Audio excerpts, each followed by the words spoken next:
Vamos conversar ao vivo e com exclusividade com o presidente da Comissão de Assuntos Exteriores da Câmara, o deputado Felipe Barros. Boa tarde, deputado. Muito obrigada pela presença aqui no nosso Jornal da Oeste. Seja muito bem-vindo.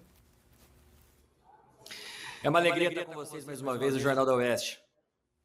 Deputado, a primeira pergunta em relação, claro, a essa nova missão que você assume agora, da presidência da Comissão da Câmara. Quais são as expectativas e também em relação ao seu discurso, um discurso bastante contundente ali em defesa da liberdade e da democracia. Sim, em primeiro lugar eu quero dizer da responsabilidade, enorme responsabilidade que tenho ao assumir a presidência da Comissão de Relações Exteriores e Defesa Nacional no lugar do meu amigo pessoal, deputado Eduardo Bolsonaro, que está hoje exilado nos Estados Unidos em decorrência da perseguição política que ele vem sofrendo, não só ele, como toda a sua família e a direita brasileira vem sofrendo aqui no Brasil. Então, dito isso, eu preciso dizer que eu tenho a convicção que a Comissão de Relações Exteriores e Defesa Nacional será a principal comissão da Câmara dos Deputados. Nós temos inúmeros desafios pela frente: o fortalecimento da nossa democracia brasileira através do fortalecimento da nossa soberania nacional, que passa necessariamente pela soberania popular, ouvir a voz do povo, porque é isso, no final das contas, que é a democracia.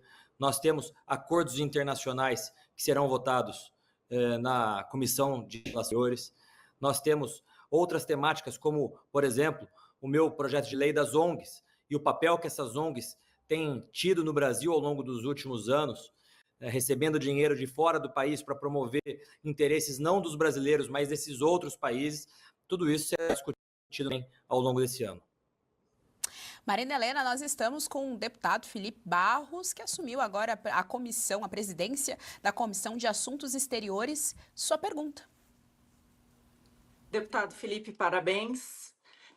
Antes de mais nada, Obrigado, eu gostaria de perguntar, tanto o presidente Bolsonaro quanto o próprio Eduardo citaram durante essas entrevistas que eles concederam ontem para a Revista Oeste e em outras oportunidades, a questão dos 37 acordos Brasil-China, né, para exploração de minerais raros, a gente sabe aí. Então, eu queria ouvi-lo a respeito disso. Parecia uma prioridade importante e eu queria saber se é prioridade para você também.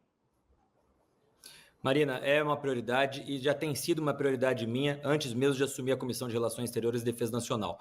Eu já tenho focado na pauta do fortalecimento da nossa soberania nacional há algum tempo. Sou autor do projeto de lei das ONGs.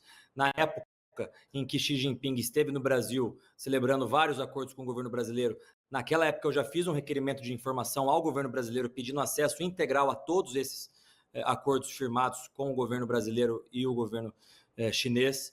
Assim eu fiz também quando o presidente da França esteve no Brasil. Tenho falado muito da importância de nós protegermos os ativos estratégicos brasileiros, não permitir que outros países, seja ele China, França, qualquer outro país, venha e compre a preço de banana os nossos ativos estratégicos. Denunciei o caso da venda da mina que explora urânio por uma estatal chinesa que comprou recentemente essa mineradora peruana que estava explorando urânio no território brasileiro. Então essa é uma pauta que é de suma importância para o fortalecimento do Brasil. Já estava atento antes e agora, como presidente da Comissão de Defesa do nosso país, Relações Exteriores e Defesa Nacional, a gente pode potencializar esse trabalho que eu já estava fazendo. Jorge Serrão, sua pergunta ao deputado federal Felipe Barros. Deputado Felipe Barros, exatamente como se pode potencializar o trabalho dessa comissão que você está assumindo agora? Quais são os seus planos bem objetivos de atuação para que essas questões que envolvem soberania, que envolvem violação de direito e que estão mexendo com o cidadão brasileiro e o cidadão no exterior e com os estados nacionais também no exterior, sejam tratadas como prioridade? Serrão, é uma excelente pergunta, que nos dá a possibilidade de potencializar esse trabalho, como eu estava dizendo agora para a Marina. De que forma que nós podemos fazer isso? Convocando ministros, convocando outras autoridades a prestar esclarecimento no plenário da comissão. Uma coisa é eu mandar um requerimento de informação como um deputado, outra coisa, peso bem maior, mandar o mesmo requerimento como presidente da Comissão de Relações Exteriores e Defesa Nacional. Nós podemos nos reunir com os embaixadores e até determinar estabelecer relações da direita brasileira com a direita de outros países, nós podemos levar ao mundo aquilo que tem acontecido no Brasil, nós podemos analisar os fatos que estão acontecendo no nosso país, se esses fatos estão em conformidade ou não com os acordos internacionais de direitos humanos ao qual o Brasil já é signatário. Então, é uma caixa de ferramentas enorme que nós teremos agora com a Comissão de Relações Exteriores e Defesa Nacional. Deputado, então, nesse caso, o seu trabalho conseguiria interferir e defender o Brasil dessas negociações que o governo federal vem fazendo, por exemplo, com a China, em relação a algumas reservas que são entregadas ali, enfim, esse seu trabalho conseguiria brecar aí esse tipo de negociação que o Brasil faz justamente com uma ditadura? Sim, você veja, esses acordos que foram firmados do governo brasileiro com o governo chinês, ou do governo brasileiro com o governo francês, todos esses acordos passam por aprovação no plenário da Comissão de Relações Exteriores e Defesa Nacional. Isso tem que ser aprovado pela CREDEM. E é o presidente quem determina a pauta. Posso colocar ou não na pauta. Então, a comissão ela é de fundamental importância, como, aliás, nós estivemos dizendo desde as articulações para a presidência da Câmara. E, para finalizar, deputado, a minha pergunta é em relação à sua expectativa, mas em relação à retaliação. Se você teme alguma retaliação, porque, infelizmente, a gente não está vivendo a normalidade democrática no nosso país. Nós vemos muitos colegas, seus parlamentares, sendo perseguidos. O próprio Eduardo Bolsonaro está aí, um grande exemplo, mas outros colegas também, Marcel Van Hatten, enfim, sempre tem aquelas pessoas que são perseguidas, as que defendem a liberdade. E a minha pergunta é nesse sentido, se você teme alguma retaliação. Olha, desde 2019, no primeiro ano do meu primeiro mandato, eu temo retaliações em relação ao meu trabalho.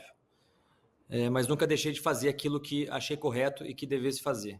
Em 2019, eu fui incluído no inquérito das fake news em decorrência da minha atuação na CPI das fake news, que buscava naquele momento cercear as redes sociais de vários apoiadores do presidente Bolsonaro, como acabou acontecendo ao fim da CPI das fake news. Quando fui relator do voto impresso, também fui incluído em outro inquérito.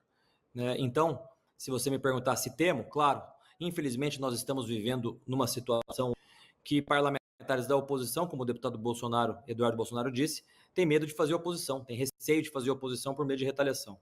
Agora, podemos deixar de fazer o nosso papel. É isso que o deputado Eduardo tem feito nos Estados Unidos e agora lá vai intensificar mais ainda. Ele continua sendo deputado federal, e é isso que nós vamos fazer aqui em Brasília. Eu, como presidente da Comissão de Relações Exteriores e Defesa Nacional, vou manter um contato frequente com o meu amigo deputado Eduardo. Ele já foi presidente da CREDEM, ele é o atual coordenador internacional do PL. O PL hoje é o maior partido do Brasil, o maior partido da América Latina, partido de oposição, e nós não podemos permitir que o Estado, através da coerção estatal, tente acabar com a oposição. Sem oposição não há democracia. Então nós seguiremos a nossa missão de fazer oposição na CREDEM, o Eduardo nos Estados Unidos, a nossa bancada aqui, cada um na sua respectiva comissão, no plenário da Câmara. Deputado Felipe Barros, muitíssimo obrigada pelas suas informações aqui no nosso Jornal da Oeste. Muito obrigado por mais uma vez atender aqui ao nosso convite, ao nosso pedido. Nós desejamos, claro, que você tenha um bom trabalho à frente dessa presidência e já sabe, né? Tanto o Jornal da Oeste quanto a Revista Oeste estão sempre de portas abertas para recebê-lo. Muito obrigada, tenha uma boa tarde. Obrigado, Gisele. É sempre uma alegria estar aqui com vocês. Um grande abraço.